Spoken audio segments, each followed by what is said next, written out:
বন্ধুরা ভালো আছেন? মাছের ঝোল করছি।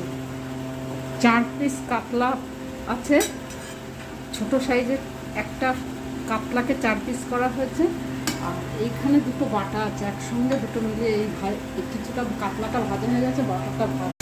এবার এই পাঁচফোড়নটা দেবো। আর এখানে একটা মশলা আছে, এই কারি পাতার ডান্ডাগুলোও আমি দিয়ে দেবো, পরে তুলে নেবো এর যাতে গন্ধটা ভিতরে যায়। আর এখানে একটা মশলা আছে, এই গ্রেট করা পেঁয়াজ, কাঁচা লঙ্কা, কারি পাতা কুচি কুচি করা, হলুদ, আর এই ধনের গুঁড়ো, জিরের গুঁড়ো, আর এই নুন। এই জলটা দিয়ে মশলাটা করব।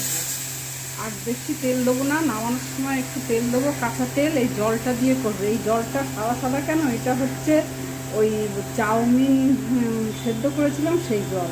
এতে স্টার্চও আছে, নুন আছে, তেল আছে। এবার মাছগুলো দিয়ে দিই।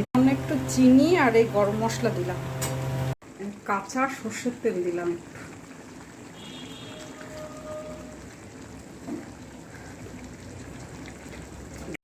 মাছ রান্না হয়ে গেছে।